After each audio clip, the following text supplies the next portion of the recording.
سورہ احزاب آیت نمبر 56 کے اندر ان اللہ و ملائکتہ یصلون علی النبی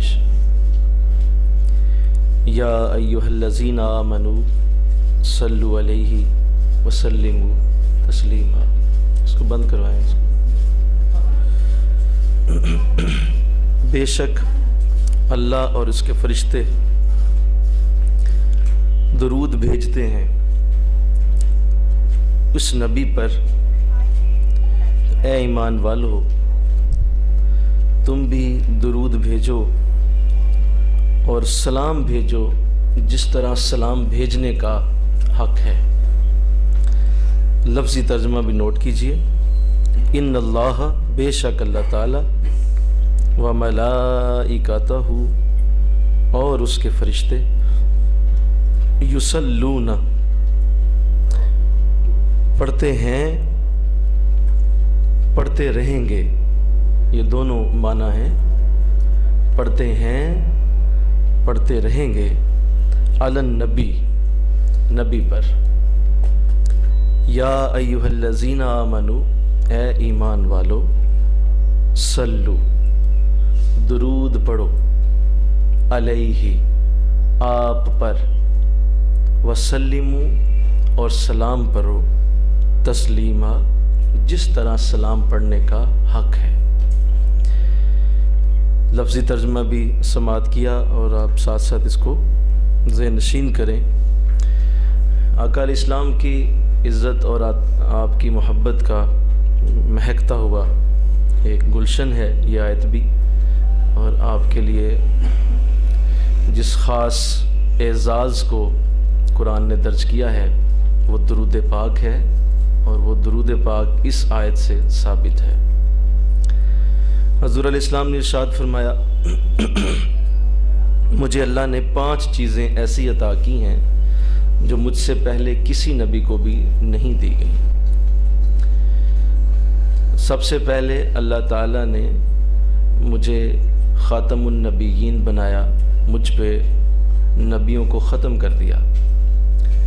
یہ سعادت کسی اور نبی کے پاس نہیں ہے۔ دوسرے نمبر پہ فرمایا، مجھے اللہ تعالیٰ نے رعب عطا کیا ہے، میرا دشمن میرے رعب میں آتا ہے، میں ابھی اس سے بعض روایات میں 30 میل کے مسافت پہ، بعض روایات میں 3 میل کی مسافت پہ ہوتا ہوں، تو میں وہ دشمن میرے رعب میں آ جاتا ہے۔ تیسرا فرمایا، میرے لیے اللہ تعالیٰ نے ساری زمین کو مسجد بنایا، ساری زمین مسجد بنائی گئی، کسی بھی جگہ نماز پڑھ لو قبول ہو جائے گی۔ اللہ تعالیٰ نے مجھے یہ رتبہ اور مقام دیا۔ چوتھے نمبر پہ فرمایا، مجھے اللہ نے شفاعت کا تاج عطا کیا، میں قیامت کے دن شفاعت کروں گا، لوگوں کو جنت کی طرف لے جاؤں گا جسے چاہوں گا۔ اور 5ویں نمبر پہ فرمایا، مجھے اللہ نے درود پاک عطا کیا جو مجھ سے پہلے کسی اور کو بھی نصیب نہیں ہوا۔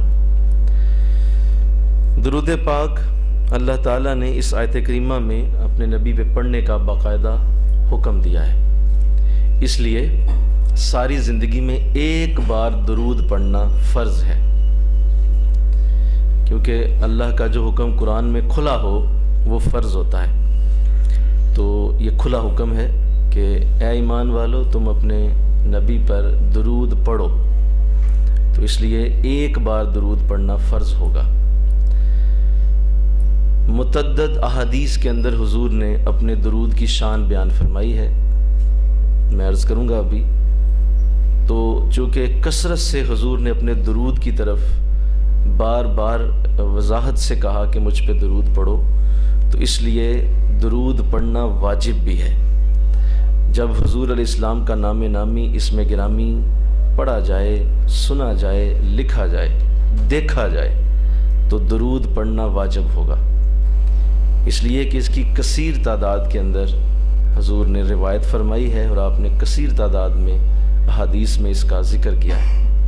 تو جو حضور کثرت سے کسی چیز کو فرما دیں وہ واجب ہو جاتی ہے۔ جیسے آپ نے داڑھی شریف کو بھی بار بار مختلف احادیث میں ذکر کیا، تو بعض علماء کے نزدیک داڑھی رکھنا بھی واجب ہے، کثرت سے جب حضور کسی چیز کا حکم دیں تو وہ واجب۔ اسی طرح درود پاک جو ہے یہ ہر حالت میں پڑھنا، زیادہ تر لوگ پڑھتے رہتے ہیں اسے، تو مستحب ہوتا ہے۔ آپ چلتے ہوئے پڑھیں، بیٹھ کے پڑھیں، کھڑے ہو کے پڑھیں، لیٹ کے پڑھیں، کسی حالت میں بھی پڑھیں، یہ مستحب ہے، اچھا عمل ہے اور اس کو پسندیدہ عمل میں رکھا گیا۔ یہاں تک فرمایا گیا کہ اگر کوئی ایسا کرے گا کہ ایک صحابی حضور کی خدمت میں حاضر ہو کے یہ کہتا ہے حضور میں نے اب اپنے ہر عمل میں آپ کے درود کو شامل کیا ہے، تو آپ نے فرمایا اللہ تعالیٰ تیری ہر دعا قبول فرمائے گا۔ تو یہ ایسا عمل ہے جو مستحب بھی ہے۔ یوں پتہ چلا کہ درود پاک قرآن کی آیت سے فرض بھی ہے، یہ واجب بھی ہے اور یہ مستحب بھی ہے۔